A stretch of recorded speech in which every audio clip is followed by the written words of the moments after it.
والصلاة والسلام على سيدنا محمد وعلى آله وأصحابه أجمعين. الحمد لله والصلاة والسلام على سيدنا محمد وعلى آله وأصحابه أجمعين. أما بعد، فأعوذ بالله من الشيطان الرجيم. بسم الله الرحمن الرحيم. قال هذا رحمة من ربي فإذا جاء وعد ربي جعله دكا وكان وعد ربي حقا وتركنا بعضهم يومئذ يموج في بعض ونفخ في الصور فجمعناهم جمعا وعرضنا جهنم يومئذ للكافرين عرضا الذين كانت أعينهم في غطاء عن ذكري وكانوا لا يستطيعون سمعا. صدق اللہ العظیم. حضرت ذوالقرنین نے ایک کمزور قوم کے لیے ان کی حفاظت کا انتظام کیا اور ایک مضبوط عینی دیوار کھڑی کی جس سے ان کی یاجوج ماجوج سے حفاظت ہوئی، اور پھر بتلایا کہ یہ سب اللہ کی مہربانی ہے کہ اس ذات نے مجھے یہ ہمت دی، حوصلہ دیا، اسباب دیے، وسائل دیے، عقل دی، دانش دی. یہ سب اللہ کی مہربانی. جو کچھ تمہیں یہ شاندار صنعت اور غیر معمولی دیوار نظر آ رہی ہے، اس میں میرا کمال نہیں ہے، یہ سارا اللہ تعالیٰ کی رحمت اور مہربانی ہے. اللہ تعالیٰ کی معرفت رکھنے والے، اللہ تعالیٰ کی پہچان رکھنے والوں کا طرز انداز یہی ہوتا ہے. ان کا سوچنے کا انداز ایسا ہی ہوتا ہے اور ان کے بول ایسے ہی ہوتے ہیں. کوئی قدم اٹھانے لگتے ہیں تب بھی اللہ کی طرف اور اس کی مدد کے محتاج کہ انشاءاللہ اگر اللہ چاہیں گے تو ہوگا. اور جب وہ کوئی کام اپنی خوبیوں کے ساتھ ہو جاتا ہے تو پھر کہتے ہیں ماشاءاللہ اللہ نے چاہا تو ہو گیا نا، اس کا ارادہ ہوا، اس کی مشیت ہوئی تو یہ سب کچھ ہو گیا. تو جنہیں اللہ کی ذات پہ ایمان ہوتا ہے، اس کی معرفت، اس کی عظمت، اس کی قدرت، اس کی حکمت اور اس کی علم و عمل کو، ان کے علم اور اس کی قدرت کو جانتے ہیں، تو وہ ان کا طرز انداز یہی ہوتا ہے. تو پھر یہ دور فرمایا کہ اللہ کا حکم آئے گا. جب آئے اللہ کا حکم تو یہ دیوار بھی نہیں رہے گی، اور یہ دیوار، اس کی مضبوطی بھی ختم ہو جائے گی، یہ بھی ریزہ ریزہ ہو جائے گی. تو احادیث میں اور قرآن کی روشنی میں اس دور کی کچھ تفاصیل ہے کہ وہ دور کب ہوگا، کہ جب یاجوج ماجوج نکلیں گے. اس کے متعلق کچھ اشارے تو قرآن میں ہیں اور بہت بڑا ذخیرہ احادیث میں بھی ہے. اس میں کچھ تاریخی روایات بھی ہیں، لیکن اس میں جو مستند باتیں اس میں سے جن پر ایک مسلمان کا ایمان لانا اور ایک مسلمان کا ان سے آگاہ ہونا کسی درجے ضروری ہے، اس کا خلاصہ یہ ہے کہ یہ یاجوج ماجوج بھی عام انسانوں کی طرح حضرت نوح علیہ السلام کی اولاد میں سے تھے، اور ان کی بہت بڑی تعداد ہے، بہت بڑی تعداد. اور یہ یاجوج ماجوج جب یہ زمین، دیوار زمین کے برابر ہو جائے گی تو پھر وہاں سے آبادیوں کی طرف آنے لگ جائیں گے، اور وحشی قوم ہوگی، اور یہ لوگوں کے لیے زندگی ایک عذاب بنا دے گی. ظلم اور فساد، خون بہانا. تو حضرت عیسیٰ علیہ السلام کا وہ دور ہوگا. آپ اپنے ساتھیوں کے ساتھ مل کر اللہ سے فریاد کریں گے تو اللہ ان پر ایک آفت بھیجیں گے جس سے یہ سارے مر جائیں. اور پھر ان کی لاشیں ہر طرف بکھری ہوئی ہوں گی، اور آپ ہی کی دعاؤں سے اللہ تعالیٰ اپنی رحمت کی بارشیں بھیجیں گے اور زمین کو ان کی گندگیوں سے صاف کر دیں گے۔ حضرت عیسیٰ علیہ الصلاۃ والسلام کا دور اس کے بعد تقریباً 40 سال کا ہوگا، اور بڑا امن و امان کا دور ہوگا۔ زمین اپنی پوری برکتیں اگل دے گی، زمین پر کوئی شخص مفلس نہیں رہے گا، محتاج غریب نہیں رہے گا، اور کوئی کسی کو ستائے گا بھی نہیں، حتیٰ کہ جانور بھی، درندے بھی، وہ بھی ایک دوسرے سے سکون سے رہیں گے، کسی کو کسی سے تکلیف نہیں ہوگی۔ وہ زمانہ وہ عالم کا ایسا پرامن دور ہوگا۔ اسی امن کے زمانے میں بیت اللہ کا حج اور عمرہ بھی رہے گا۔ حضرت عیسیٰ علیہ الصلاۃ والسلام کے نزول کے بعد دنیا میں جب آپ تشریف لائیں گے، تقریباً 40 سال تک اس دنیا میں رہیں گے، 40 سال۔ اس سے کچھ دیر عرصے پہلے حضرت امام مہدی علیہ الصلاۃ والسلام بھی تشریف لائیں گے، اور وہ بھی دنیا میں 40 سال رہیں گے۔ وہ پہلے آئیں گے اور عیسیٰ علیہ الصلاۃ والسلام بعد میں تشریف لائیں گے۔ تقریباً 5 سے 7 سال ایسے ہوں گے کہ یہ دونوں اس وقت زمین پر ہوں گے، دونوں یہ بزرگ، امام مہدی علیہ الصلاۃ والسلام بھی، عیسیٰ علیہ الصلاۃ والسلام بھی زمین پر ہوں گے۔ پہلے امام مہدی آئیں گے، پھر حضرت عیسیٰ علیہ الصلاۃ والسلام لائیں گے، لیکن ان کا مشترکہ زمانہ زمین پر تقریباً 5 سے 7 سال کا ہوگا۔ تو تقریباً یہ ان کی دنیا میں ان کی تشریف آوری ہوگی، اور وہ دور زمین پر بہر عدل و انصاف کا دور ہوگا، اور اللہ کی خاص رحمتیں اور برکتیں ہوں گی۔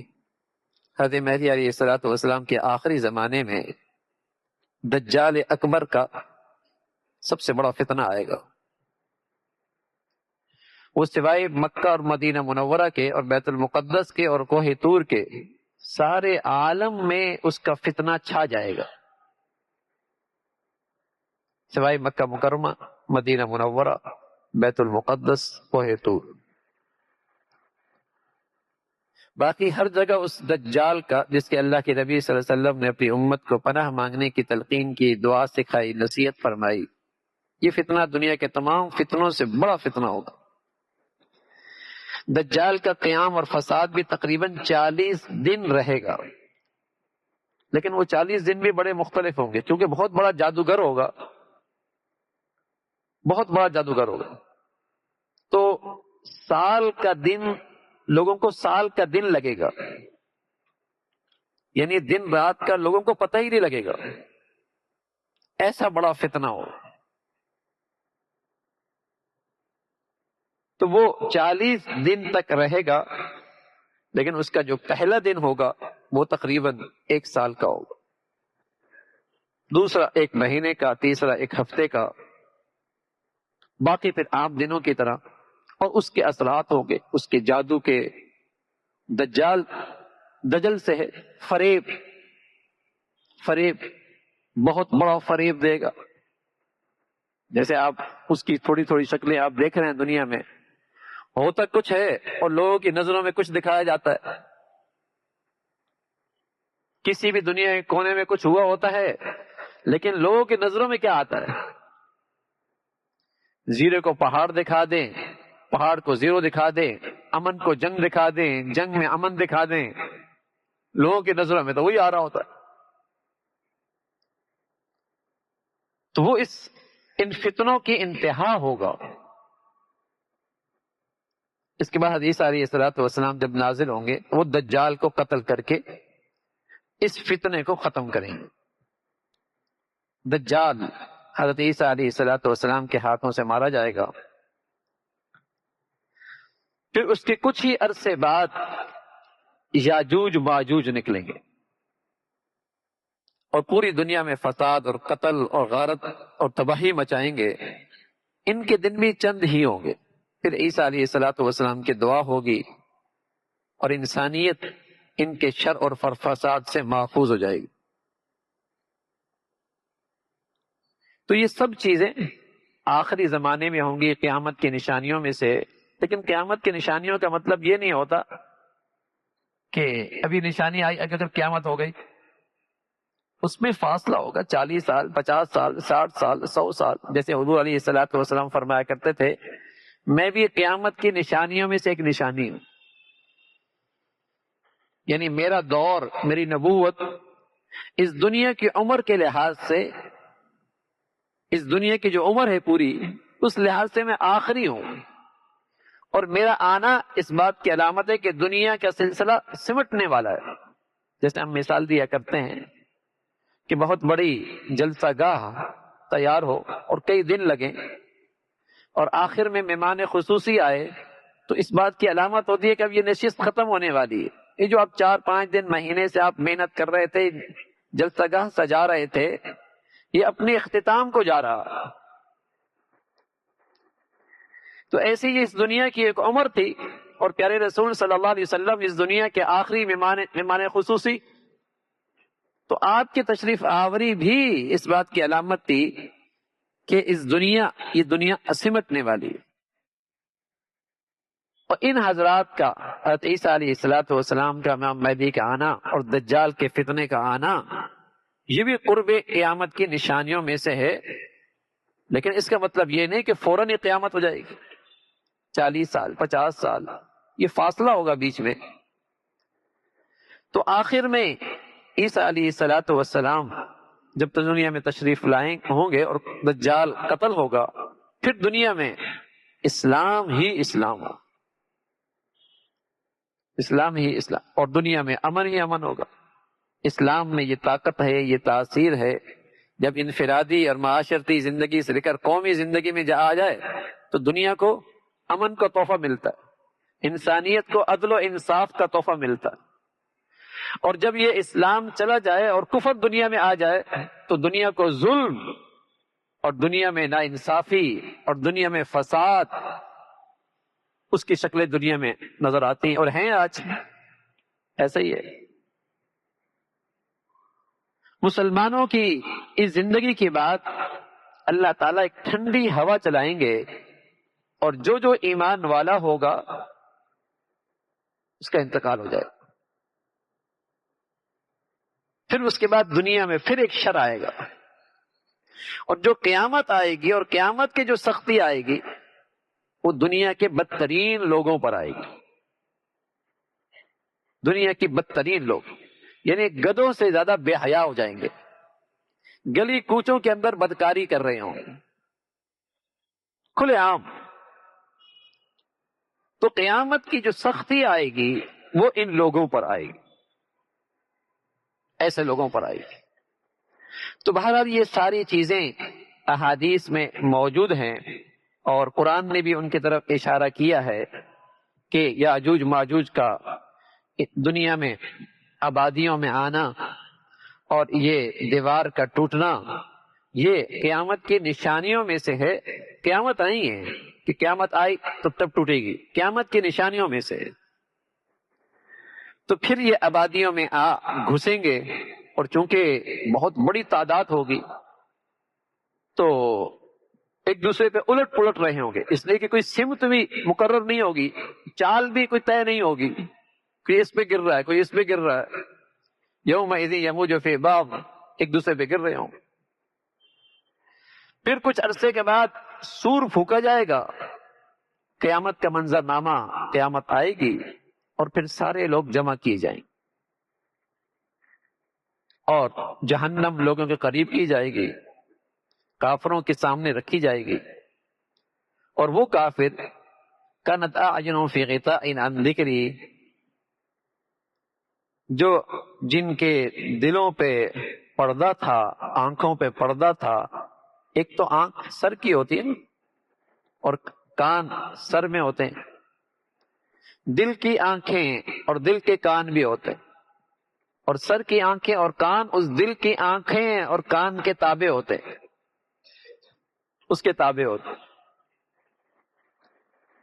فرمایا ان کافروں کے لیے جہنم سامنے کی جائے گی کیونکہ ان کو ہمارا تذکرے اچھے نہیں لگتے تھے. ہماری یاد اچھی نہیں لگتی تھی. قرآن نے کیا ذکر فرمایا. آج جو مادیت کے پرستار ہیں اور مادیت پر اور انسانوں پر اعتماد کرنے والے ہیں، آپ کو ان کی طرز زندگی میں کہیں خدا کا نام نظر نہیں آئے گا.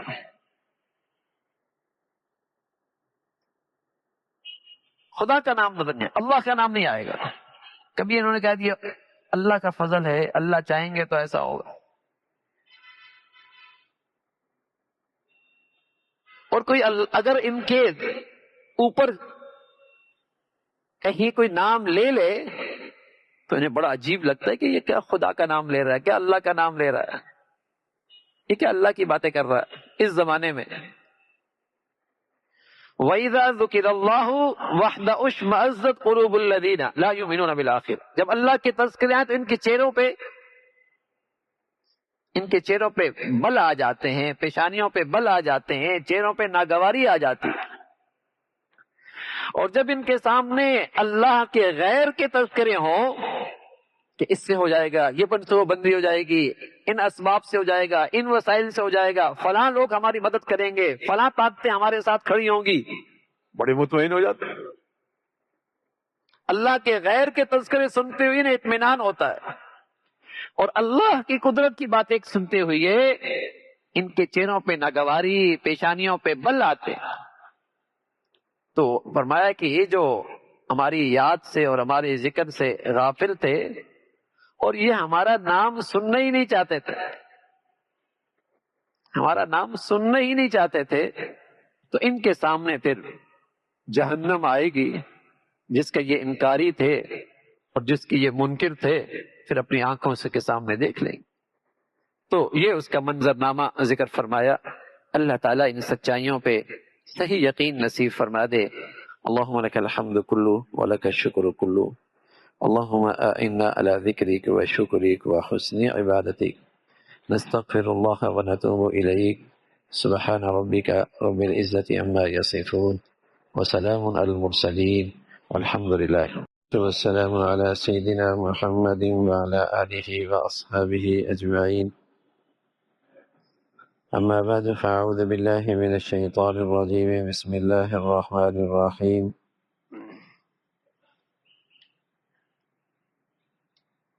الذين كانت أعينهم في غطاء عن ذكري وكانوا لا يستطيعون سمعا أفحسب الذين كفروا أن يتخذوا عبادي من دوني أولياء إنا أعتدنا جهنم للكافرين نزلا قل هل ننبئكم بالأخسرين أعمالا الذين ضل سعيهم في الحياة الدنيا وهم يحسبون أنهم يحسنون صنعا صدق اللہ العظیم.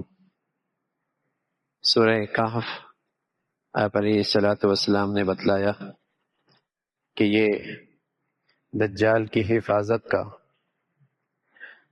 اس میں اللہ نے یہ تاثیر رکھی ہے کہ اس فتنے سے حفاظت ہوتی ہے اگر مسلمان اسے پڑھے. اور اس کا جو مفہوم ہے اس کا تعلق بھی دجالی تہذیب سے ہے. دجال اس مادی تہذیب کا نقطہ عروج ہوگا. اس زمانے میں جب وقت آئے گا تو یہ تہذیب مادی لحاظ سے اپنے عروج پر ہوگی. تو اس میں قدم قدم پہ اس مادی تہذیب اور دجالی تہذیب کے متعلق جو آنے والے فتنے ہیں اس کے متعلق رہنمائی اور حفاظت کے لیے روشنی اور نور اس صورت میں موجود ہے. یہاں اللہ تعالیٰ نے بتایا کہ کافروں کا ایک طبقہ ایسا ہے کہ جو اللہ کا نام بھی نہیں سننا چاہتا. یہ عام کافروں کا تعلق نہیں ہے، اس لیے کہ کوئی بھی مشرک ہو تو وہ اپنے معبودوں کے ساتھ خالق عالم کو بھی مانتا ہے کہ اس دنیا کا خالق اللہ ہے، اپنے معبودوں کو بھی شریک کرتا ہے، خود تراشیدہ معبود بھی اس کے ہاں ہوتے ہیں، لیکن خالق کو بھی مانتا ہے. مشرکوں کی جتنی بھی قسمیں ہیں، کافروں کی بھی قسمیں ہیں، وہ بھی اللہ کو مانتے ہیں، اگرچہ اللہ کا بیٹا ثابت کرتے ہیں، بیٹیاں ثابت کرتے ہیں، اللہ کے شریک قرار دیتے ہیں، لیکن اللہ کا تصور بھی ان کے ہاں ہے۔ لیکن اس مادی اور دجالی تہذیب کی خصوصیت ہے کہ یہاں ایک کفر کی شکل ایسی بھی ہوگی جو اللہ تعالیٰ کا بالکل انکار کرے گی، جسے الحاد کہتے ہیں۔ ان کی محفلیں، ان کی مجلسیں، ان کی تحریریں، ان کی تقریریں، ان کی نشستیں، ان کے فیصلے، کہیں خدا تعالیٰ کا نام نہیں ہوگا، کہیں اللہ کا تذکرہ نہیں ہوگا، اور وہ اسے سننا بھی نہیں چاہتے، اور کوئی کہے تو اس کا مذاق اڑاتے ہیں۔ کہاں ہے؟ نظر آ رہا ہے؟ کون سی غیبی طاقت، کون سا غیبی نظام، کون سا خدا انکار کرتے ہیں، مذاق اڑاتے ہیں؟ حالانکہ لسی کے اندر اگر آپ کو مکھن نظر نہیں آتا تو ضروری نہیں کہ اس میں مکھن نہ ہو، مکھن تو ہوتا ہے۔ جو آپ کی ناقص نظر میں کوئی چیز نظر نہ آئے تو یہ نہیں کہ اس کا وجود نہیں ہے اور اس کائنات میں موجود نہیں ہے، لیکن اس مادی تہذیب کا نقطہ عروج جس طرف جا رہا ہے، اس سے جو کفر پھوٹ رہا ہے، اور جس کفر کی ارزانی ہے، جو کثرت سے پھیل رہا ہے، وہ الحاد ہے۔ کہ کون سی غیبی طاقت، کون سا غیبی نظام اس دنیا میں، یہ تو سب اسباب کے تحت چل رہا ہے، ماہرین کے تحت چل رہا ہے، وسائل کے تحت چل رہا ہے۔ زلزلہ کیوں آیا؟ پلیٹیں نیچے ٹکرا گئی، کوئی نہیں چاہتا کہ اللہ کے نظام سے ہوا۔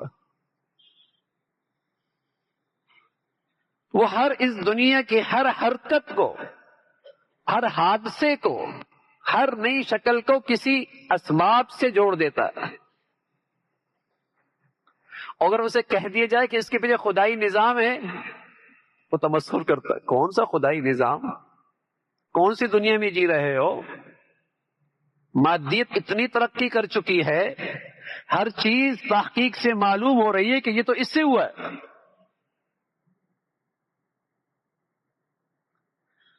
تو اس مادی تہذیب کی خصوصیت یہ ہے کہ اس نئے کفر کو فروغ ملے گا، الحاد، جو اللہ تعالیٰ کا نام بھی نہیں سننا چاہتے۔ اب ظاہر ہے انسان چاہے پرانے زمانے کے مشرکوں کا ہو یا اس نئے زمانے کا مشرک ہو، اسے بیرونی امداد کی تو ضرورت ہے نا۔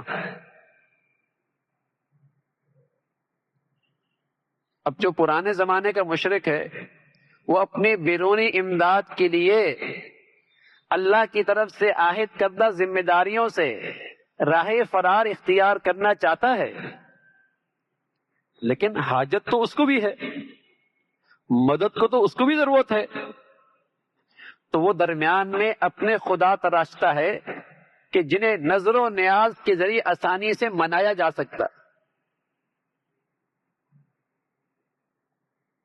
اور اس کو بیچ میں سفارشی بنا کے خالق کائنات سے کام نکالے جا سکتے ہیں۔ یوں اللہ کی ذمہ داریوں سے بھی فرار، اور درمیان میں ان معبودوں کا واسطہ بنا کر ان سے امداد لینا۔ لیکن جو یہ نیا قسم کا شرک ہے اور نیا دور الحاد کا ہے، اب ظاہر ہے اس کو بھی تو بیرونی امداد کی ضرورت ہے۔ انسان تو محتاج ہے، فقیر ہے، اس کو علاج کی بھی ضرورت ہے، بیمار بھی ہوتا ہے، بھوک بھی لگتی ہے، زندگی کے حادثات بھی آتے ہیں، بیرونی امداد تو اس کی بھی ضرورت ہے۔ اب یہ کس کو پکارے؟ تو اس میں اپنی ساری توانائیاں ماہرین پہ لگا دی، ماہرین فن پہ لگا دی، اور اتنا خرچہ کیا جتنا پرانے زمانے کا مشرک اپنے معبودوں پہ نہیں کرتا۔ ٹیکنیکل ماہرین، یا جن کے بعد یہ اسباب و وسائل ہیں اور دنیا کے وہ خدا بنے بیٹھے ہیں، حکمران.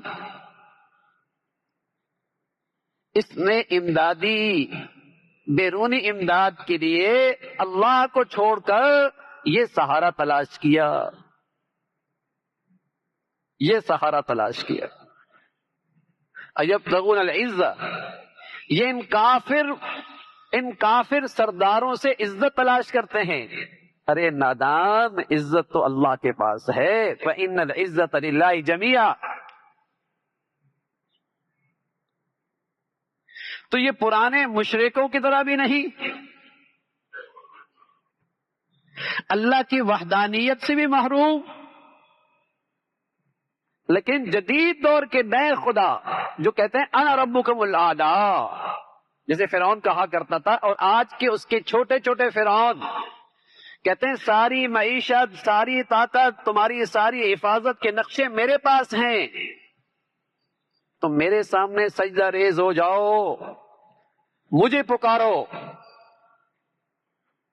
مجھے پکارو، اپنی مدد کے لیے میرا سہارا لو، ورنہ تم دنیا میں زندہ نہیں رہ سکتے. دجال بھی یہی کہے گا جو اس کا نقطہ عروج ہو.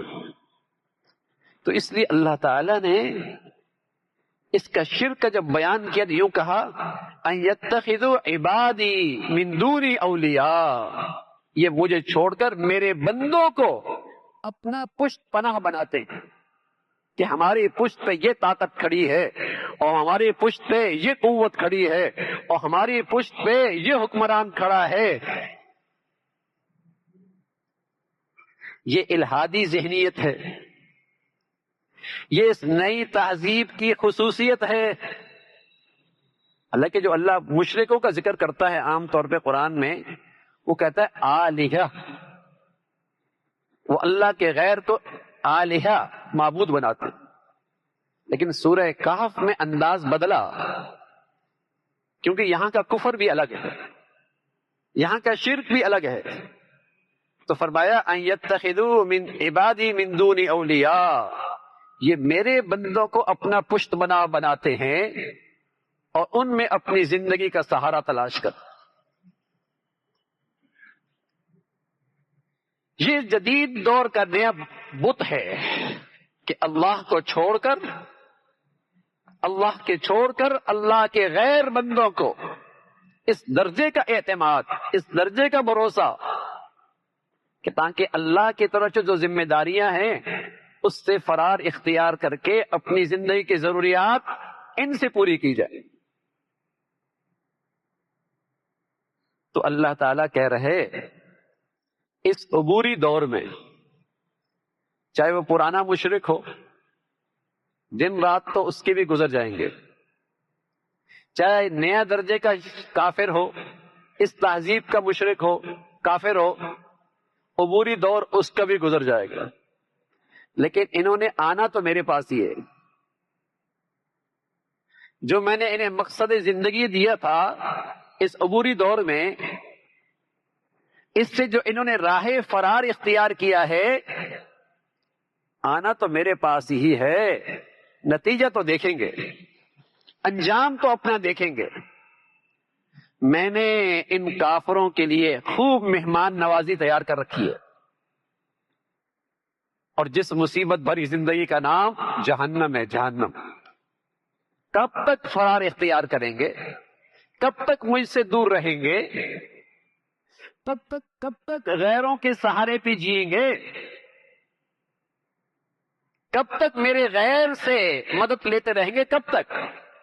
آئیں گے تو میرے پاس، انجام کار تو انہوں نے میرے پاس آنا.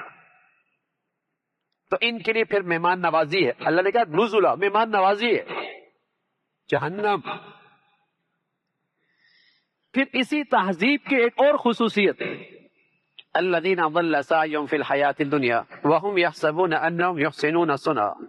اسی تہذیب کی ایک نئی خصوصیت کہ یہ کتنی ہی غلط کر رہی ہو، اس تہذیب میں اور اس کا علم بردار اپنی زندگی کے فیصلے کتنی غلط کیوں نہ کر رہا ہو، کتنا ہی خطا کار کیوں نہ ہو، لیکن وہ اپنے آپ کو خطا کار کہتا نہیں ہے، غلط کہتا نہیں ہے۔ فرمایا کہ اس کی ساری زندگی، ساری صلاحیتیں، ساری توانائیاں اس دنیا پہ خرچ ہو رہی ہیں کہ معیاری زندگی اچھا ہو جائے، لباس کا معیار، گاڑی کا معیار، سواری کا معیار، رہائش کا معیار، کھانے کا معیار، ساری زندگی کے سارے معیار شاندار ہو جائیں، اس کی ساری توانائیاں اس پہ صرف ہو رہی ہیں۔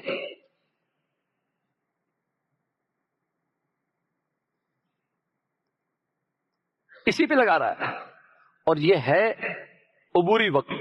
جیسے کرائے کے مکان کے مالک نے نوٹس دے دیا ہو، کرائے کے مکان کے مالک نے نوٹس دے دیا ہو، اور وہ اپنی تمام صلاحیتیں، توانائیاں اس کرائے کے مکان کے فرنیچر کو، اور اس کے باتھ روم کو، اور اس کے ڈرائنگ روم کو، اور اس کی فرش کو، اور اس کے چھت کو، اور اس کے در و دیوار کو، اور اس کے دروازے اور کھڑکیوں کو سنوارنے میں لگا دے، کیا کہیں گے؟ اور جو اپنا گھر بالکل تیاری پہ ہے، ادھر نظرداری نہیں، کیا کہیں گے اسے؟ عقل نہیں ہے۔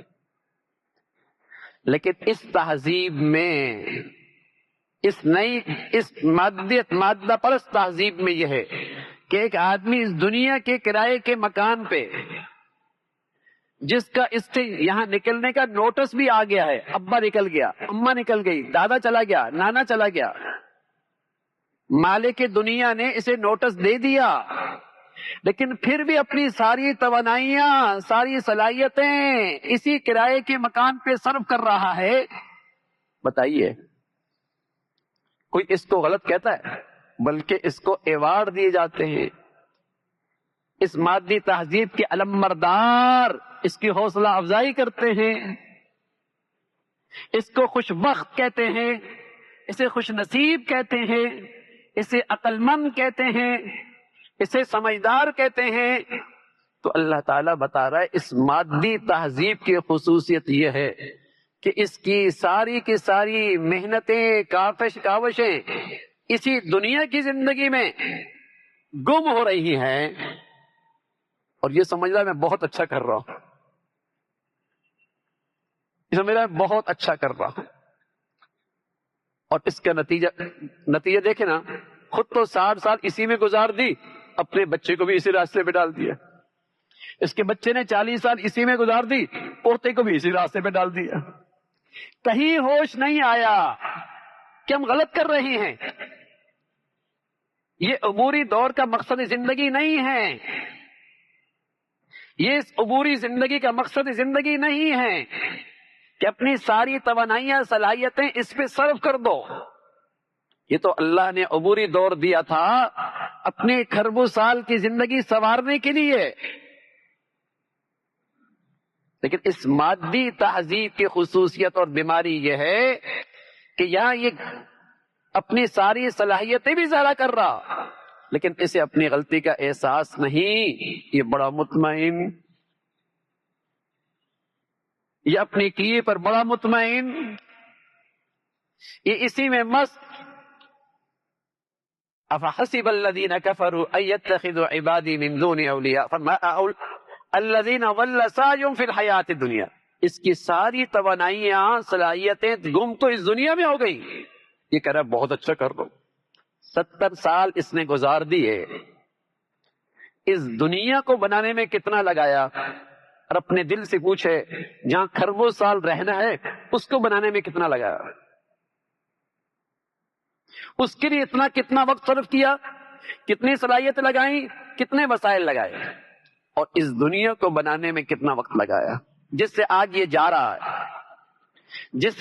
جہاں سے آج یہ جا رہا ہے۔ اب بتائیے نا،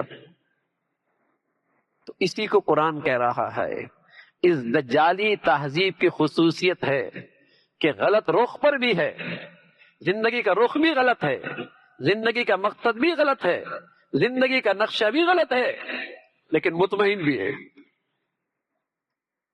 مطمئن بھی ہے، اور اسی اطمینان کا نتیجہ ہے کہ اپنی آئندہ نسلوں کو بھی اسی راستے پہ ڈال رہا۔ یہ اس مادی دجالی تہذیب کی خصوصیت ہے اور یہ بیماری ہے.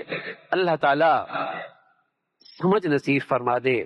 اور قرآن جو ہمیں نور دینا چاہتا ہے اور جو ہمیں سبق دینا چاہتا ہے کہ اپنی زندگی کا رخ ایک پائیدار زندگی کی طرف کرو، اپنی محنتیں اور توانائیوں کا رخ ایک پائیدار زندگی کی طرف کرو جہاں تم نے ہمیشہ رہنا ہے. اللہ تعالیٰ یہ سمجھ، یہ بوجھ، یہ عقل کی روشنی، یہ ایمان کی حقیقت ہم سب کو نصیب فرمائے. اللہم لک الحمد کلو ولک الشکر کلو، اللہم اعنا علی ذکرک و شکرک و حسن عبادتک، اللہم اعنا علی ذکرک و شکرک و حسن عبادتک. نستغفر اللہ ونتوب الیک، نستغفر اللہ ونتوب الیک. سبحان ربک رب العزة عما یصفون وسلام على المرسلين والحمد لله. الذين ضل سعيهم في الحياة الدنيا وهم يحسبون أنهم يحسنون صنعا أولئك الذين كفروا بآيات ربهم ولقائه فحبطت أعمالهم فلا نقيم لهم يوم القيامة وزنا ذلك جزاؤهم جهنم بما كفروا واتخذوا آياتي ورسلي هزوا. صدق الله العظيم. اللهم صل على سيدنا محمد وعلى آل سيدنا محمد وبارك وسلم. سورہ کہف ہے اور آج کی دنیا کی ایک سچی تصویر ہے، اور آج کی دنیا کی قرآن کی ان آیات میں، اس آئینے میں ایک سچا نقشہ ہے آج کی زندگی کا، کہ لوگ ہیں کہ ان کی ساری دوڑ دھوپ اور ان کی ساری کوششیں اس دنیا کی زندگی میں گم ہیں. ان کی زندگی کا اول آخر مقصد یہ دنیا کی زندگی ہے. وہ اسی کی خاطر جینا چاہتے ہیں، اسی کے لیے وہ پڑھنا چاہتے ہیں. ذالک مبلغہم من العلم، ان کا علم بھی یہیں تک ہے. اللہ کے نبی فرمایا کرتے تھے اللہم لا تجعل الدنیا اکبر ہمنا ولا مبلغ علمنا، اللہ یہ دنیا میرے علم کا مقصد نہ بنے کہ میری زندگی کا حاصل ہی یہ دنیا ہو. تو آج کی دنیا دیکھیے اور قرآن کے اس آئینے میں دیکھیے کہ ساری صلاحیتیں، ساری توانائیاں، ساری محنتیں، ساری دوڑ دھوپ اس دنیا کی زندگی میں گم ہے. اور اس سے بڑی مصیبت یہ ہے کہ وہ سمجھ رہے ہیں کہ ہم اچھا کر رہے ہیں، اس پہ وہ فخر بھی کر رہے ہیں، اس پر وہ مطمئن بھی ہیں. وَهُمْ يَحْسَبُونَ أَنَّهُمْ يُحْسِنُونَ صُنْعًا، وہ اس پہ فخر بھی کر رہے ہیں، مطمئن بھی ہیں، اپنے آپ کو صاحب عقل بھی کہتے ہیں کہ ہماری زندگی کی پالیسیاں، نتائج، فیصلے بڑے شاندار ہیں، اپنے لیے بھی اپنے اولاد کے لیے بھی. وہ اس پہ مطمئن بھی ہیں. تو آج کی دنیا دیکھیے اور قرآن کے آئینے میں یہ تصویر دیکھیے، کیسی سچی ہے، کیسی سچی ہے. اور مسلمان کے لیے دعوت فکر بھی ہے کہ ہم کہاں کھڑے ہیں اور ہمارے بچوں کے فیصلے کہاں ہیں اور ہماری زندگی کا نقشہ کیسا ہے. کہیں ایسا تو نہیں کہ 70 سال کے بعد جب جانا پڑے تو مجھے افسوس ہو کہ میری ساری زندگی کوششیں گم ہو گئی، اب کچھ بھی نہیں ساتھ لے کے جا رہا. اور آدمی یہ اپنی زندگی کی ساری کوششیں گم ہوتے اپنی زندگی میں بارہا دیکھتا بھی ہے. دادا نانا اتنا کمایا، اتنا اکٹھا کیا، اتنی دولت کی، اتنے گھر بنائے، اتنا بزنس کیا، اور پھر چلا گیا اور اس میں سے کچھ بھی ساتھ نہیں لے کر گیا. اور اس نے ساری زندگی اسی کے گرد گزاری تھی، اس کا یہی ہدف تھا، یہی ٹارگٹ تھا، یہی مقاصد تھے وہ، اور آج وہ چلا گیا اور یہ دیکھ بھی رہا ہوتا ہے لیکن پھر بھی سبق نہیں لیتا.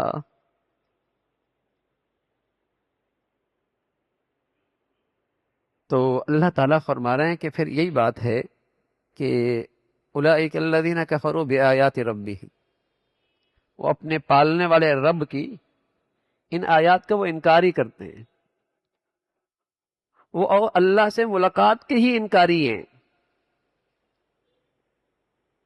وہ اللہ سے ملاقات ہی کے انکاری ہیں، اگلی زندگی کا ان پر ایمان یقینی نہیں ہے۔ ورنہ آدمی جب عقل والا ہوتا ہے تو وہ ضرور نتیجے کو سوچتا ہے کہ اس کا نتیجہ کیا آئے گا، 70 سال کے بعد، 60 سال کے بعد، 80 سال کے بعد، 100 سال کے بعد پھر نتیجہ کیا آئے گا۔ نتیجہ ضرور، اس لیے کہ اللہ نے اس کو جانور تو بنایا نہیں ہے، انسان بنایا ہے، اور انسان وہ ہوتا ہے جس کو اللہ عقل دیتے ہیں اور وہ نتیجہ اور تمیز کرتا ہے صحیح غلط میں۔ تو اللہ نے اسے عقل دی ہے، لیکن پھر بھی یہ عقل بھی رکھتا ہے اور پھر یہ ایسا کر رہا ہوتا ہے۔ فرمایا اس کی وجہ یہی ہے کہ یہ رب کی آیتوں کے ہی انکاری ہیں، اللہ ہی کو نہیں مانتے، اللہ ہی کو نہیں مانتے، اور اس سے ملاقات کی ہی انکاری ہیں کہ اس کے بعد بھی ایک زندگی ہے۔ جب یہ بات ہے تو پھر فَحَبِطَتْ أَعْمَالُهُمْ، ان کے سارے اعمال برباد ہو گئے۔ قرآن کے یہ الفاظ بڑے قابل توجہ ہیں، فَحَبِطَتْ أَعْمَالُهُمْ۔ بہت سے فتنے سے یہ الفاظ پردہ اٹھاتے ہیں۔ بس اوقات آدمی سوچتا ہے کہ فلاں نے اربوں ڈالر انسانیت کی خدمت کے لیے دے دیے، انسانیت کی خدمت کے لیے دیے، اور فلاں نے انسانیت کی اتنی خدمت کی ہے، تو پھر وہ جہنم میں جائے گا۔ تو اللہ تعالیٰ نے بتایا کہ جب وہ اللہ کو مانتا ہی نہیں ہے تو پھر اللہ سے معاوضے کی امید کیسے رکھ رہا؟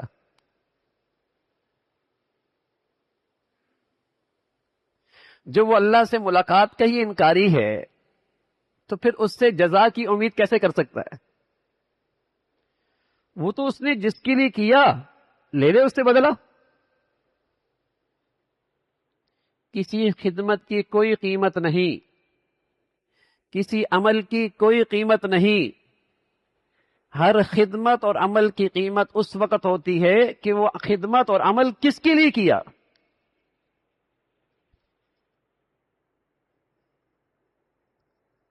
محض خدمت کی اور عمل کی کوئی قیمت نہیں ہے۔ خدمت اور عمل کی قیمت اس وقت ہے کہ وہ کیا کس کے لیے۔ اللہ کے لیے کرتا تو معاوضہ ملتا نا، یہ خدمت اللہ کے لیے ہوتی تو انعام ملتا نا۔ تو ان کے سارے اعمال برباد۔ بس اوقات آدمی کہتا ہے وہ بڑا سوشل ورک کرتا ہے، بڑی انسانیت کی خدمت کرتا ہے۔ ارے میاں اس کے سوشل ورک کی، فلاح انسانیت کی اور انسانی خدمت کی اس وقت قیمت ہے جب یہ اللہ کی خاطر کرے اور اللہ کی بندگی کو فروغ دے، اور اگر یہ اللہ کی بغاوت کی زندگی کو فروغ دے رہا ہے تو یہ خدمت نہیں، یہ جرم ہے۔ اس کی مثال سمجھیے، اس کی مثال سمجھیے۔ یتیم بچے کی تعلیم و تربیت کی خاطر اس کو تھپڑ مارا، یتیم بچے کو اس کی تعلیم و تربیت کے خاطر تھپڑ مارا، یہ تھپڑ مارنا بھی نیکی اور اس کی خیر خواہی۔ اور اسی یتیم کو آوارہ بنانے کے لیے کپڑے پہنائے، کھانا کھلایا، پانی پلایا، اسی یتیم کو آوارہ بنانے کے لیے کھانا کھلایا، پانی پلایا، کپڑے پہنائے، یہ جرم ہے، یہ جرم ہے آوارہ بنانے کے لیے۔ آوارہ بنانے کے لیے اسی یتیم بچے کو آپ نے کپڑے پہنائے، کھانا کھلایا، پانی پلایا، لیکن مقصد کیا ہے؟ بے دین ہو جائے، آوارہ ہو جائے، اللہ سے دور ہو جائے، یہ جرم ہے۔ پہلے آپ نے اسی یتیم بچے کو تھپڑ مارا، لیکن تعلیم و تربیت کے لیے، اسے اچھا انسان بنانے کے لیے، اللہ کے قریب کرنے کے لیے، یہ نیکی ہے، یہ خیرخواہی ہے۔ تو میرے عزیزو، کوئی عمل محض اور کوئی خدمت محض دیکھنے سے اچھی نہیں ہوتی۔ دیکھیے یہ عمل ہو کس کی خاطر رہا ہے، یہ خدمت کس لیے کی جا رہی ہے؟ آیا اس سے اس دنیا میں اللہ کی بندگی فروغ پا رہی ہے یا اللہ کی نافرمانی اور سرکشی فروغ پا رہی؟ تمہاری اس خدمت سے اور تمہارے اس سوشل ورک سے بتائیے، لوگ اللہ کے قریب ہو رہے ہیں، اللہ کا دین فروغ پا رہا ہے، اللہ کے دین کی حفاظت ہو رہی ہے، یا اس سے بے دینی کو طاقت مل رہی ہے، بے دینی طاقتور ہو رہی ہے، معاشرے اور سوسائٹی میں بے حیائی، فحاشی وہ پنجے گاڑ رہی ہے، تو یہ پھر خدمت نہیں ہوئی۔ تو بس اوقات خیال آتا ہے نوجوانوں کے ذہنوں میں کہ اس نے انسانیت کی خدمت کے لیے تو اربوں ڈالر دے دیے۔ ارے بھائی، جس کے لیے دیے اس سے لے لے بدلہ۔ اللہ کے ہاں تو کوئی بدلہ نہیں، اس لیے کہ وہ تو اللہ کی قدرت کی نشانیوں کا انکاری ہے، وہ اس کے دین کے شاعر کا انکاری ہے، وہ تو اللہ سے ملاقات سے انکاری ہے۔ اللہ کے ہاں پھر اس کا معاوضہ بھی کوئی نہیں، پھر اس کے لیے انعام بھی کوئی نہیں۔ تو اسی کا ذکر فرمایا فَحَبِطَتْ أَعْمَالُهُمْ، اس کے سارے اعمال برباد ہو گئے۔ ان میں بعض اعمال اچھے بھی لگتے ہیں اگر اللہ کے لیے کیے جاتے ہیں۔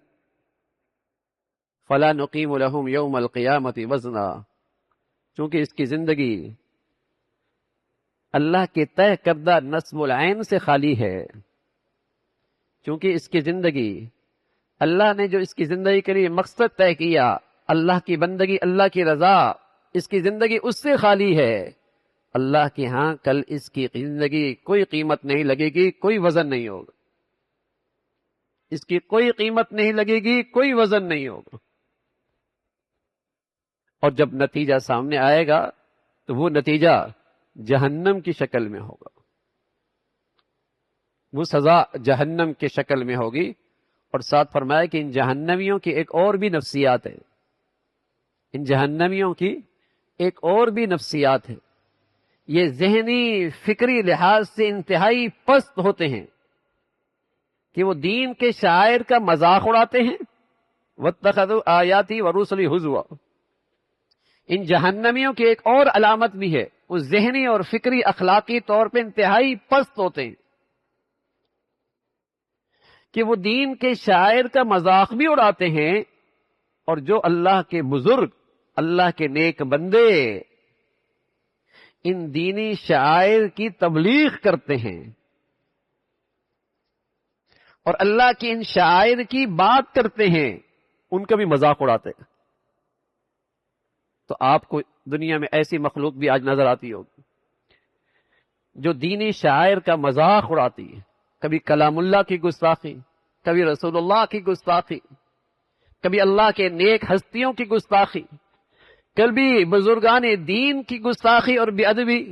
جہنمیوں کی ایک شناخت یہ بھی ہے جو قرآن نے بتائی کہ وہ انتہائی ذہنی، فکری، اخلاقی لحاظ سے انتہائی پستی میں ہوں گے، کہ وہ اللہ کے دین کا، شاعر دین کا، آیات اللہ کا اور ان بزرگ ہستیوں کا وہ مذاق اڑائیں گے، استہزاء کریں گے اور ان کی گستاخیاں کریں گے۔ یہ ان کی جہنمیوں کی ایک علامت اللہ تعالیٰ نے بتلائی ہے۔ اللہ تعالیٰ ہر قسم کے فتنوں سے ہم سب کی حفاظت فرمائے۔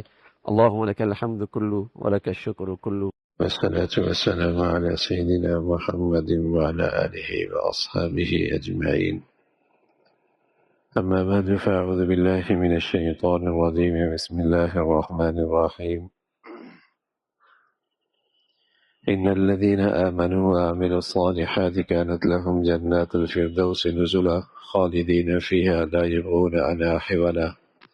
قل لو كان البحر مدادا لكلمات ربي لنفد البحر قبل أن تنفذ كلمات ربي ولو جئنا بمثله مددا قل إنما أنا بشر مثلكم يوحى إلي أنما إلهكم إله واحد فمن كان يرجو لقاء ربه فليعمل عملا صالحا ولا يشرك بعبادة ربه أحدا صدق الله العظيم اللهم صل على سيدنا محمد وعلى آل سيدنا محمد وبارك وسلم.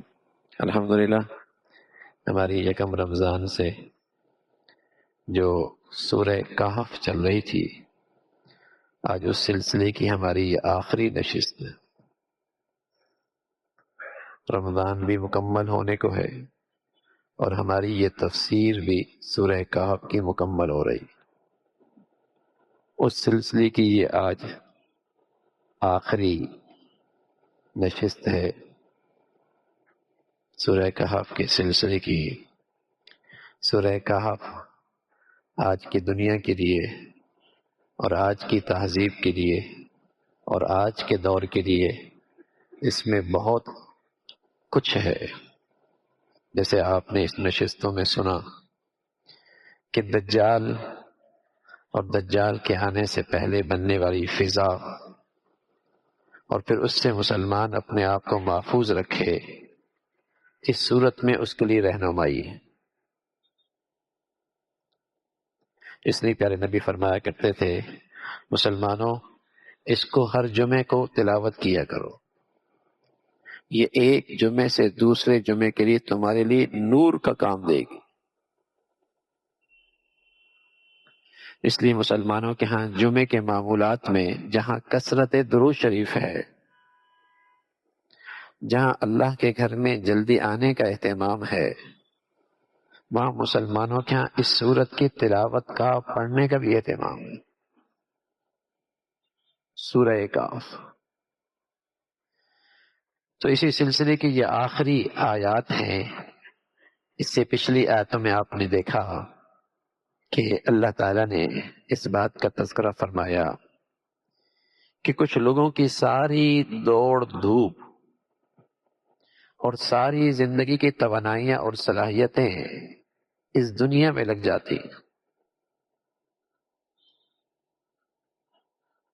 ان کی ساری صلاحیتیں، ان کی ساری محنتیں، ان کی ساری قوتیں اور ان کی ساری دوڑ دھوپ اس دنیا کی خاطر لگ جاتی ہیں.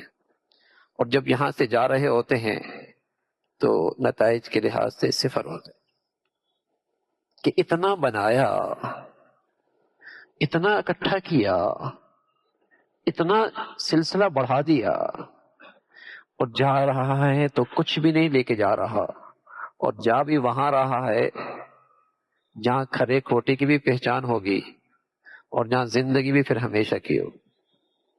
یہ ذکر کیا. تو فرمایا اس کے بالمقابل وہ لوگ جو دنیا میں رہتے ہیں اور دنیا کو استعمال کرتے ہیں، دنیا کی نعمتوں سے فائدہ اٹھاتے ہیں، دنیا کو استعمال کرتے ہیں، دنیا کی نعمتوں سے فائدہ اٹھاتے ہیں، دنیا کی ضروریات اسی دنیا سے پوری کرتے ہیں، لیکن ان کی زندگی کا مقصد دنیا نہیں ہوتا، آخرت ہوتا ہے. ان کی زندگی کی اصل چاہت اس زندگی کی فلاح اور کامیابی ہے. رہتے وہ بھی دنیا میں، یہاں وہ بھی محنت کرتے ہیں، تجارت بھی کرتے ہیں، زراعت بھی کرتے ہیں، صنعت بھی کرتے ہیں، لیکن اس زندگی کا مقصد ان کا، وہ جانتے ہیں کہ یہ دنیا ایک عبوری دور ہے، یہ زندگی نہیں ہے، یہ عبوری دور ہے. کچھ عبوری وقت کے لیے اماں کے پیٹ میں تھے، اب کچھ عبوری وقت کے لیے یہ زمین و آسمان کے پیٹ میں ہے، پھر آگے منزل کی طرف روانہ ہو جائیں. اس عبوری وقت میں یہ زندگی کی نعمتیں استعمال کرتے ہیں، لیکن ان کی نظر منزل پہ ہوتی ہے، ان کی نظر مقصد پر ہوتی ہے. تو ان کا تذکرہ فرمایا ان اہل ایمان والوں کے لیے انعام ہے، اور وہ انعام یہ ہے، لہم جنت الفردوس نزلا، جنت الفردوس میں ان کے لیے مہمان نوازی ہے. وہاں اللہ کریم میزبان ہوں گے اور یہ اللہ تعالیٰ کے مہمان ہوں گے. اور وہ مہمان نوازی ایسی ہوگی کہ جو اس کی چاہت ہوگی اللہ کریم وہ اس کی چاہت پوری کریں گے، اور کوئی ایک دن کی بات نہیں۔ آدمی دنیا میں کتنے اچھے مقام پہ کیوں نہ ٹھہرے، لیکن کچھ عرصے کے بعد اکتا جاتا ہے، بوریت ہونے لگتی ہے۔ بھائی باہر نکلوں نا، کہیں اور جاؤں نا، کچھ اور کھاؤں نا، کوئی اور منظر دیکھوں نا۔ یعنی میں 6 سال سے سیاحت کے لیے ایک ہی جگہ جا رہا ہوں، بور ہو جائے گا نا بھائی۔ دنیا کی کتنی خوبصورت جگہ کیوں نہ ہو، بور ہو جائے گا۔ اب اللہ کے ہاں اس کی مہمانی ہے اور جنت میں اسے رہنا ہے اور صدیوں رہنا ہے، یہ تو بور ہو جائے گا کہ روزانہ وہی عورت، روزانہ وہی بیویاں، روزانہ وہی محل، روزانہ وہی نہریں، روزانہ وہی باغات، روزانہ وہی جنات، روزانہ وہی پھل، روزانہ وہی چیز، تو بور ہو جائے گا نا۔ کتنا آدمی رہے گا، تو مزہ تو ختم ہو جائے گا۔ ایک وقت کے بعد مزہ ختم ہو جاتا ہے۔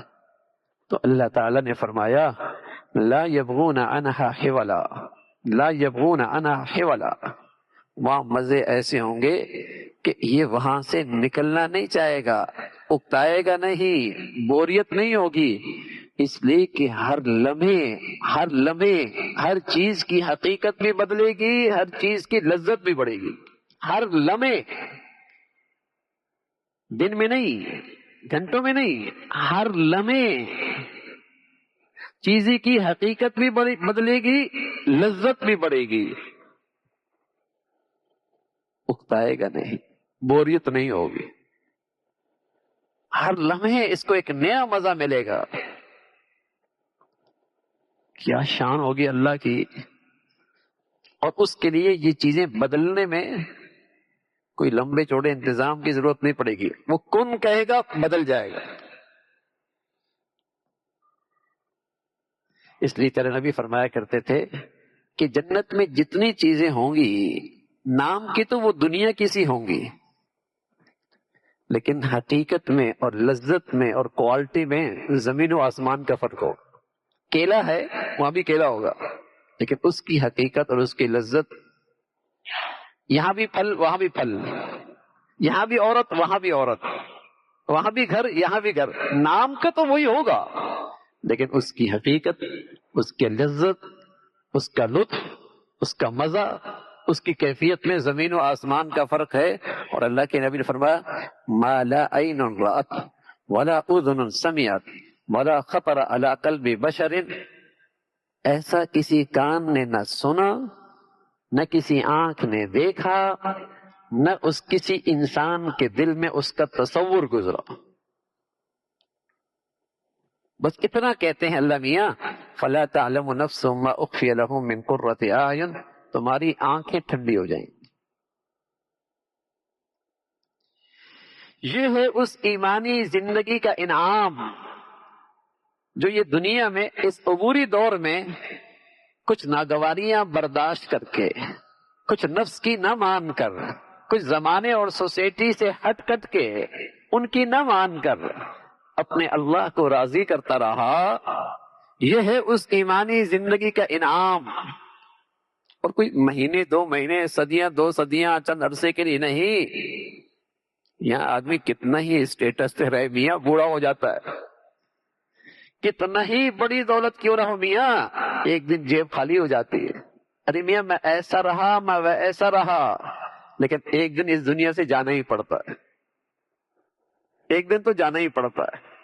نعمتیں بھی چلی جاتی ہیں، صحتیں بھی چلی جاتی ہیں، جیبیں خالی بھی خالی ہوتی ہیں، اور زندگی کا چراغ بھی بجھ جایا کرتا ہے۔ وہاں ایسا کچھ نہیں ہے، ہر لمحے نعمتوں کا الگ لطف ہوگا، الگ مزہ ہوگا، الگ حسن ہوگا۔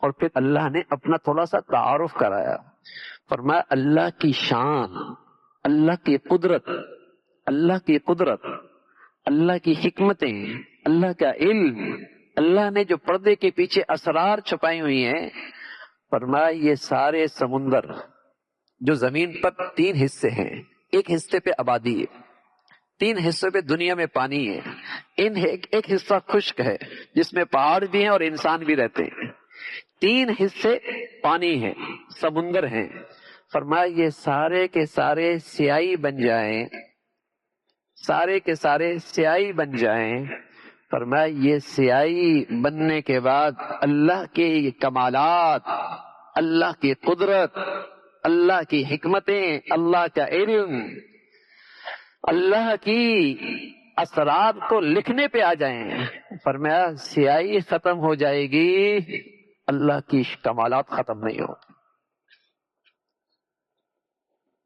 کمالات ختم نہیں ہو۔ اے اللہ، پھر اس ذات کے علم سے اور اس کی قدرت سے اور اس کی حکمتوں سے ہم جیسے انسان کیسے فائدہ اٹھائیں گے؟ ہم جیسے انسان کیسے فائدہ اٹھائیں گے؟ تو فرمایا قل انما انا بشر مثلکم یوحى الی انما الہکم الہ واحد، تم ہی میں سے ایک شخص جسے میں پیغمبر بناتا ہوں، رسول اللہ صلی اللہ علیہ وسلم، ہیں تو وہ بشر، ہیں تو وہ بشر، لیکن وہ بشر ایسے ہیں جیسے پہاڑ کا ایک پتھر یاقوت بھی ہوتا ہے، اور پہاڑ کا ایک پتھر وہ بھی ہوتا ہے جو روڈ پہ کوٹا جاتا ہے، کہنے میں دونوں پتھر ہیں لیکن ایک پتھر، اس کا ایک ماشا، ایک تولہ پہاڑوں کی وادیوں کی قیمت سے بڑھیا ہوتا ہے، کہنے میں دونوں پتھر ہیں، آپ بھی بشر ہیں، اور امام الانبیاء محمد رسول اللہ، اللہ کے بعد جو سب سے بڑے ہستی ہیں وہ بھی بشر، وہ بھی بشر ہے، اس لیے کہ اس ذات نے انسانوں کے لیے نمونہ بننا ہے، اس لیے کہ اس ذات نے انسانوں کی رہنمائی کرنی ہے، ذات میں بشر ہیں لیکن دیکھنے میں پتھر روڈ پہ کوٹا جاتا ہے وہ بھی پتھر ہے، اور یاقوت اور مرجان بھی پتھر ہوتا ہے۔ تو اگر تم نے مجھ سے، میری قدرت سے فائدہ اٹھانا ہے اور میرے علم سے فائدہ اٹھانا ہے تو میرا یہ پیغمبر ہے، ان کی طرف میں وہی بھیجتا ہوں، ان کے پاس میرا علم آتا ہے، تم ان کی چاہت پہ، ان کی اتباع پہ، ان کے کہنے پہ چلتے جاؤ، میری قدرت کا نظام تمہارے ساتھ ہوتا چلا جائے گا، میرے علم کے اور میری حکمتوں کے خزانے وہ تمہارے ساتھ ہوتے چلے جائیں گے۔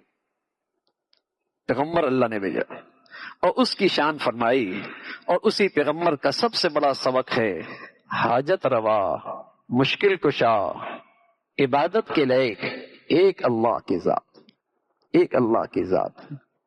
یہاں تک تو یہ بات ختم ہو گئی۔ اب بالکل آخری جملہ جو اس سورت کا آخری جملہ ہے، فمن كان يرجو لقاء ربه فليعمل عملا صالحا ولا يشرك بعبادة ربه احدا۔ یہ سورت کا بالکل اختتام آ گیا، یہ بالکل اختتام آ گیا۔ ابن عربی رحمۃ اللہ علیہ فرمایا کرتے تھے، میرے استاد نے مجھ سے نصیحت کی، تمہاری زندگی دوستوں سے آگے بڑھنے میں، ایک دوسرے سے مقابلہ کرنے میں گزر جاتی ہے، دوستوں کی سے گپ شپ اور ملاقاتوں میں گزر جاتی ہے۔ دیکھو دیکھو اللہ نے اپنے بیان کا اختتام کس سے کیا ہے، اللہ تعالیٰ نے اپنی بات کیسے ختم کی ہے، اللہ نے اپنی بات یہ ختم کی، اگر تم واقعی اللہ سے ملاقات چاہتے ہو اور تمہارا اس پر یقین ہے کہ واقعی اللہ سے ملاقات چاہتے ہو اور تمہیں یقین ہے کہ وہ ایک زندگی ہے، آج دنیا بڑی چیز ہے، اس لیے نقصان یہ ہوتا ہے کہ دین کے بہت سارے کام بھی دنیا کے نظر ہو جاتے ہیں، ہوتے دین کے کام ہیں لیکن اس زندگی کی اہمیت نہیں ہے، اللہ سے ملاقات کا یقین نہیں ہے، اس دنیا کی عظمت بہت ہے تو وہ دین کے کام بھی دنیا کی عزت تلاش کرتا، دین کے کاموں کے اندر بھی دنیا کی تعریف چاہتا ہے، دین کے کاموں کے اندر بھی دنیا کی واہ واہ چاہتا ہے۔ اس لیے میں نے کل عرض کیا تھا کہ کوئی عمل اور کوئی خدمت اس کی کوئی اہمیت نہیں ہے، کسی بھی عمل کی اور کسی بھی خدمت کی کوئی اہمیت نہیں ہے، اس کی قیمت تب لگتی ہے دیکھا جائے کہ وہ خدمت اور وہ عمل کیا کس لیے، بہت بڑی خدمت کی ہے انسانیت کی لیکن کی کس لیے؟ اگر انسانیت کے لیے کی ہے اللہ کو راضی کرنے کے لیے نہیں کی تو اس کا معاوضہ پھر اللہ کے پاس نہیں ہے، لے لو پھر لوگوں سے۔ کسی بھی کام کی، کسی بھی عمل کی، کسی بھی خدمت کی اہمیت اور قیمت تب لگے گی جب وہ عمل اللہ کو راضی کرنے کے لیے ہو۔ جب آدمی اللہ کو راضی کرنے کے لیے کرے گا تو پھر کوشش کرے گا اس میں اللہ کی نافرمانی نہ ہو، اس خدمت میں کہیں اللہ کا حکم نہ ٹوٹے، اس سے کہیں اللہ ناراض نہ ہو، پھر اس کی یہ ترجیح ہوگی۔ تو سب سے آخر میں فرمایا کہ دیکھو اگر تم واقعی اللہ سے ملنے کی خواہش مند ہو اور اللہ کی ذات سے ملنے کا یقین ہے، پھر نیکی ایسی کرو کہ اس نیکی میں کوئی اور شریک نہ ہو۔ حضور علیہ الصلوۃ والسلام فرمایا کرتے تھے مجھے اپنی امت کے بارے میں سب سے زیادہ ڈر وہ شرک اصغر کا ہے۔ ایک بڑا شرک ہوتا ہے، ایک چھوٹا شرک ہوتا ہے، فرمایا سب سے زیادہ ڈر شرک اصغر کا ہے کہ آدمی دنیا والوں سے تعریف چاہیں گے، دنیا والوں سے عزت چاہیں گے، دنیا والوں سے واہ واہ چاہیں گے اور یہ نیکی اپنی ضائع کر بیٹھے۔ اور فرمایا یہ شرک اصغر یہ ایسا دلوں میں آتا ہے جیسے چمٹی اس کی چال میں آواز نہیں ہوتی، چمٹی اس کی چال میں آواز نہیں ہوتی، ایسی آدمی اس ریا اور نام و نمود میں اس شرک میں مبتلا ہو جاتا ہے اور اپنی ساری نیکیاں ضائع کر بیٹھتا ہے۔ پھر پیارے رسول صلی اللہ علیہ وسلم نے فرمایا میں تمہیں ایک عمل بتاتا ہوں، اگر تم یہ کرو گے تو شرک اکبر سے بھی بچ جاؤ گے، شرک اصغر سے بھی بچ جاؤ گے، بڑے شرک سے بھی بچ جاؤ گے، چھوٹے شرک سے بھی بچ جاؤ گے۔ اور پھر آپ نے فرمایا جو آدمی اس دعا کو 3 مرتبہ روزانہ پڑھے گا، اللہم انی اعوذ بک ان اشرک بک وانا اعلم واستغفرک لما لا اعلم، اللہ میں آپ کی پناہ چاہتا ہوں کہ میں آپ کے ساتھ کسی کو شریک ٹھہراؤں جس کو میں جانتا ہوں، اور اللہ میں آپ سے معافی چاہتا ہوں اس قسم کے شرک سے جو میں نہیں جانتا۔ پیارے نبی نے فرمایا جو روزانہ اس دعا کو اس یقین اور مضمون کے ساتھ پڑھے گا اللہ تعالیٰ اسے شرک اکبر سے بھی اور ریاکاری کی شرک سے بھی محفوظ فرما دیں گے۔ تو اللہ کے ہاں اس نیکی کی قیمت ہے جو خالص اللہ کو راضی کرنے کے لیے کی جائے، جو خالص اللہ کو راضی کرنے کے لیے کی جائے۔ تو میرے عزیزو اللہ کرے ہمیں ہر قسم کی ریاکاری سے بھی اور نام و نمود سے بھی اللہ ہماری نیکیوں کو محفوظ فرمائے اور ہمیں خالص نیکی اپنی رضا کے لیے کرنے کی توفیق نصیب فرمائے۔